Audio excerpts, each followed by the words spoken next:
¿Cuánto tiempo llevas en España?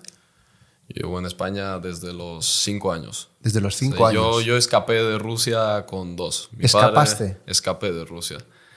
Porque pues, Rusia no es un país bueno para crecer a base de... Básicamente por la política que hay. Por Putin.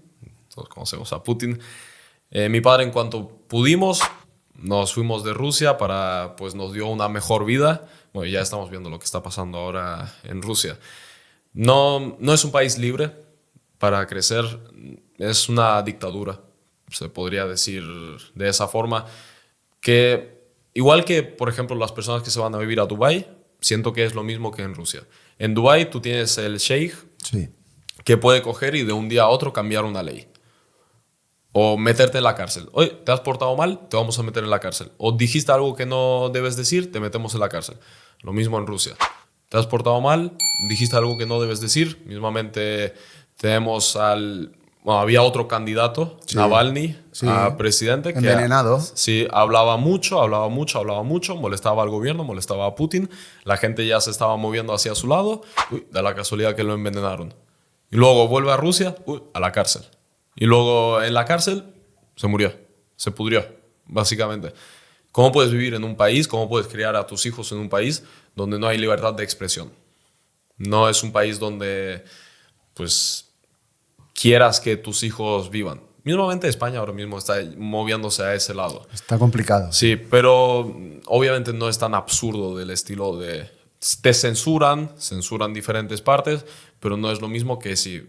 Es que esa creencia que tiene la gente sobre dices algo malo de Putin y te vas a la cárcel, porque yo he visto muchos comentarios del estilo en Instagram, por ejemplo, cuando suben algo de Putin, dicen, Putin ganó las elecciones y pone con 81% de votos, 86% de votos, y la gente ya pone automáticamente, bueno, el resto, 14%, están en la cárcel. Claro, claro. El 14% del resto están muertos. Todos los que están en contra de Putin están muertos.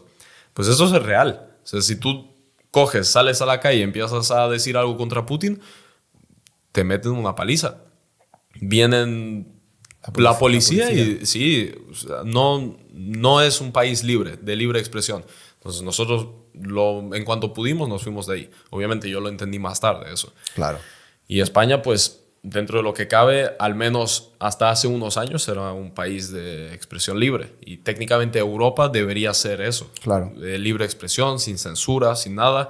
Aunque ahora están censurando muchos medios de comunicación, muchas personas que, sobre todo en redes sociales, sí, tú si dices algo que a los grandes no les importa, a los de arriba no les gusta, eso es. Te censuran, sí, te eliminan el vídeo, lo que sea. Entonces mi infancia fue... Yo tuve una infancia de la polla. Tuve la mejor infancia. Yo tuve a mi madre al lado, a mi padre siempre al lado, dinero, todo lo que hacía, todo lo que quería lo hacía. Pero una infancia a la misma vez dura, disciplinada. Yo con 4 años a mí me obligaron a aprender a leer, obligaron entre comillas, porque sinceramente a mí me hicieron muchas pruebas en su momento porque tuve problemas durante el colegio con agresión. Era una persona muy agresiva, muy hiperactiva y tuve que ir al psicólogo. ¿Tú eras agresivo? Yo era agresivo, sí. Y creo que esa hiperactividad me llevaba a esa agresión. Entonces, el psicólogo me hizo muchas pruebas, entre ellas pues la prueba del IQ. Yo tenía un IQ muy superior a la media.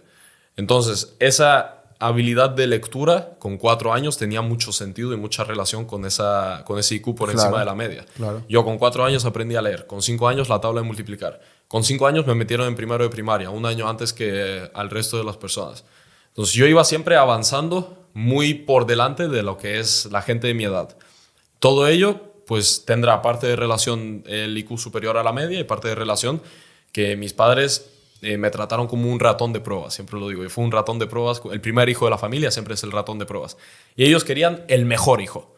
Ellos querían el hijo que estaba fuerte, que era súper inteligente, que era exitoso, lo que sea. Entonces yo, aparte de eso, te veías a mi padre poniéndome a hacer flexiones con 4 años, sí, a hacer sentadillas. Era obligatorio en mi casa. Tú te despiertas por la mañana, lo veo a él haciendo flexiones. No era casi obligar, era...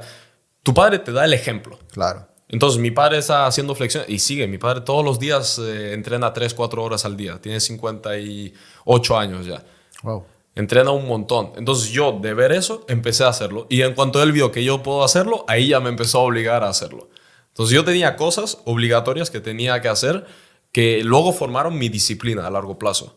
Luego ves a personas que con 15 años no han hecho una flexión en su vida o una dominada en su vida. Y dices, eso, en Rusia eso no pasa, por ejemplo. O no pasaba anteriormente, porque ahí también se va liberando la cosa, cada vez es más... Va viniendo la cultura de fuera, aunque mucho menos, porque es un país bastante cerrado. Pero es eso, la disciplina te la instruyen desde pequeño. Si tú no eres disciplinado de pequeño, pues no vas a ser disciplinado de mayor. Claro que no. Y yo tenía disciplina en todo, tanto en estudios como en el deporte, en lo que sea. Y luego, pues, vas cada vez cogiendo más cultura española. Y la cultura española te va debilitando. Yo considero realmente que una persona que ha vivido en Rusia los primeros 15 años de su vida es una persona mucho más fuerte mentalmente y físicamente y hasta inteligente, cultura. Porque en Rusia como que la cultura se lleva mucho. Yo cuando... Ok, para no mezclar los temas. Yo cuando estudiaba en el colegio, aquí en España, yo iba a primero, a segundo, a tercero, a cuarto de primaria, pero mi padre me ponía a dar las matemáticas del primero, segundo, tercero y cuarto de primaria de Rusia. Y entonces las matemáticas de primero de primaria de Rusia eran las mismas matemáticas que de cuarto de primaria aquí. Ostras.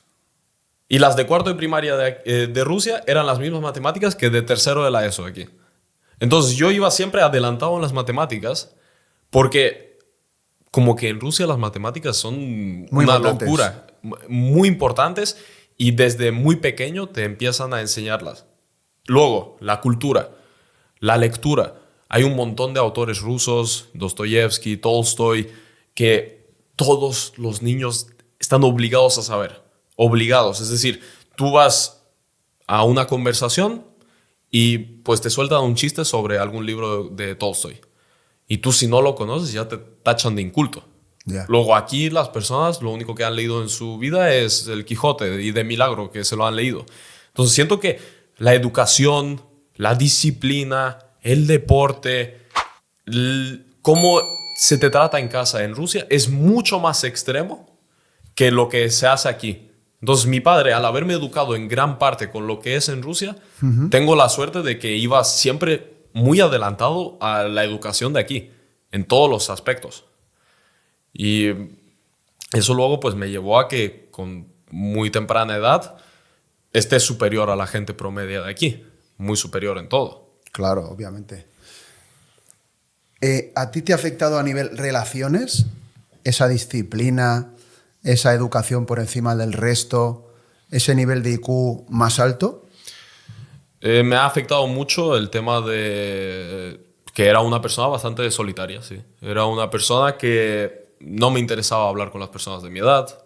En clase, venía a clase de milagro una vez cada 3 semanas, sobre todo los últimos años de colegio, de bachillerato y tal. Yo me sentaba en mi rincón, estaban todos hablando, yo me sentaba en mi rincón, porque a mí es que no me interesaban las conversaciones que ellos estaban teniendo. A mí no me interesa, bueno, fulanito se lió con menganito y estos se pelearon. No, yo estaba a lo mío y yo estaba pensando, viendo economía, política, estaba ya empezando a emprender con 16 años. Entonces yo me pasé toda mi vida, había un chico que me decía de mi nombre, Marc Ginado. Ah, hostia. Entonces, pero sí, tiene sentido. Yo iba siempre, sí tenía amigos, lo que son amigos, pero nunca muchas cosas en común con esos amigos.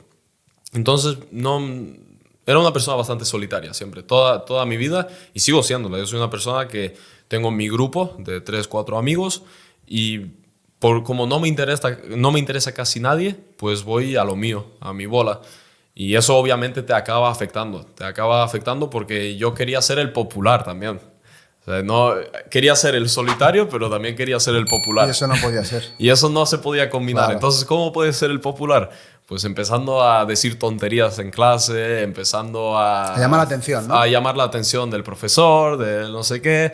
Yo acababa expulsado de clase, con unas notas de 9, 10, sin estudiar casi, por el nivel que tenía ya de conocimiento anterior. pero todo el rato con problemas de expulsiones, de lo que sea, de encararme con un profesor. ¿De comportamiento? De comportamiento. Si yo acabé en el psicólogo porque amenacé a un profesor, porque... Y mira, yo nunca era de amenazar serio. Como que llamar la atención y esa llamada de atención se montaron un drama alrededor de eso. Ah, sí. Sí. Nivel que yo fui al psicólogo y me obligaron a ir al psicólogo. Y con el psicólogo nos la pasábamos hablando de fútbol, porque el tío me decía, pero es que tú estás bien. Tú estás bien, ¿no? Tú no tienes ningún problema. Lo único que te aburre, y yo me aburría. Qué bueno. Sí.